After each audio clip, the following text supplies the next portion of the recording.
Assalamualaikum warahmatullahi wabarakatuh. Di seluruh dunia, semua mengumandangkan Allahu Akbar, Allahu Akbar, Allahu Akbar, Allahu Akbar, walillahil hamd. Seluruh dunia mengumandangkan takbir kepada Allah Subhanahu wa Ta'ala, karena pada hari ini merupakan hari kemenangan yang Allah janjikan.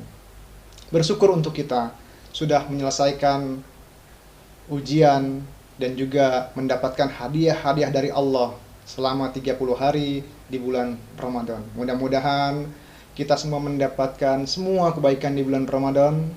Mudah-mudahan kita semua dibalas oleh Allah dalam pahala-pahala kita, pahala kebaikan kita di bulan Ramadan, dan mudah-mudahan kita juga mendapatkan malam Lailatul Qadar sebagaimana Allah janjikan kepada orang-orang yang menang. Sahib yang beriman, hari ini insya Allah kita akan melaksanakan perayaan Idul Fitri, hari yang luar biasa. Namun pada hari ini saya juga akan menceritakan ada kisah apa di balik hari yang luar biasa ini. Sahib yang beriman, mungkin kita mengetahui sejak kita lahir bahwa Idul Fitri adalah hari-hari yang menyenangkan untuk kita. Namun di balik itu semua ada satu kisah yang luar biasa. Sahib yang beriman, perlu kita ketahui bahwa awal pertama kali ada Idul Fitri itu dimulai pada tahun 624 Masehi atau di tahun kedua Hijriah, di mana pada saat itu kaum muslimin sedang melaksanakan puasa Ramadan. Dan pada saat itu ada perang Badar yang dipicu karena umat Islam diblokade, umat Islam diblokir, tidak bisa mengadakan perdagangan, makan dipersulit, sehingga umat Islam mengadakan perlawanan kepada kaum kafir, kaum Quraisy pada saat itu. Dan sahib yang beriman, luar biasanya, tidak sedikit pun semangat umat Islam untuk takut, untuk menghindar dari kekuatan kaum Quraisy yang pada saat itu memiliki kekuatan yang luar biasa. Bisa kita bayangkan, 300 orang muslimin bersenjata, bersiap-siap untuk menuju medan perang. Yang akan mereka hadapi adalah 1.000 orang pasukan dari kaum Quraisy. 300 lawan 1.000. Kemudian kaum Quraisy menyediakan 700 onta yang akan mereka gunakan sebagai tunggangan mereka untuk membawa perlengkapan mereka dan juga sebagai perbekalan makan mereka. Namun kaum muslimin hanya membawa 70 ekor unta. Ya, 1:10 kelipatan persediaan mereka dalam hal unta. Dan kemudian seperti kita ketahui, di zaman dulu kendaraan terbaik mereka adalah unta dan kuda. Dan kuda digunakan untuk berperang. Dan berapa banyak kuda yang digunakan kaum muslimin pada saat itu? Kaum Quraisy menyiapkan 300 kuda terbaik mereka untuk menyerang kaum muslimin. Namun, di sisi kaum muslimin ternyata hanya membawa 2 ekor kuda saja pada saat itu. Bisa dibayangkan, jumlah kaum muslimin berbanding 1:3. Ya, 300 banding 1.000. Jumlah ontanya 1:10. Kemudian kudanya 1:150 ekor kuda. Ya. Namun kaum muslimin tidak mundur, tidak takut untuk menghadapi kaum Quraisy. Dan subhanallah, Allahu Akbar, pada saat itu kaum muslimin menghadapi kaum kafir. Kemudian apa yang terjadi?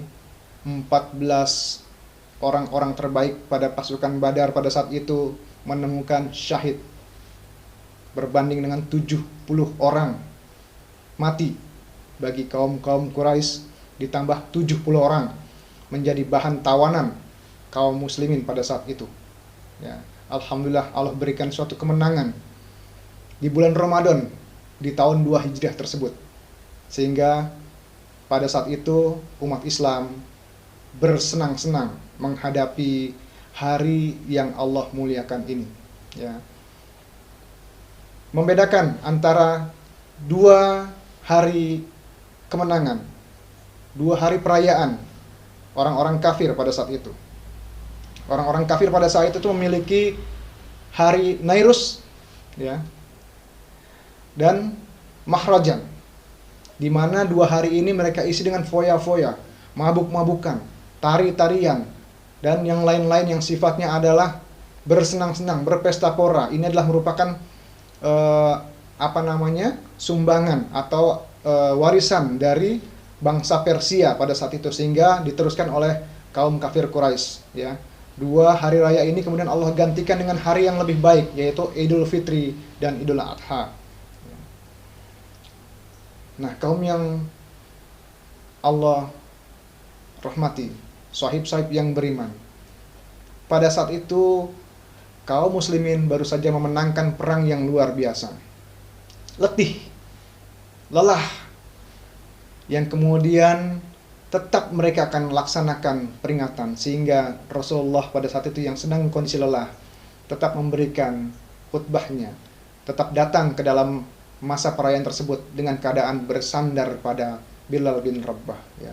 Bagaimana Rasulullah sedang kondisi capek, dia tetap ingin bersama dengan sahabat-sahabatnya, dia itu ingin tetap bersama, bersilaturahmi bersama teman-temannya, sehingga dengan kondisi lelah dia tetap bersandar pada sahabat Bilal bin Rabah untuk tetap beliau ingin hadir di tengah-tengah para sahabatnya untuk melaksanakan atau merayakan Idul Fitri ini. Masya Allah, luar biasa, ya.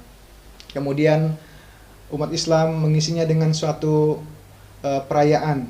Di sana ada yang menyanyikan kepada Rasulullah pada saat itu, ya. Rasulullah hanya mendengarkan. Kemudian ada juga yang membacakan puisi. Kemudian ada juga yang menyediakan makan-makanan, dan semuanya itu tidak berlebihan. Semuanya halal dan tidak ada yang menentang syariat Islam.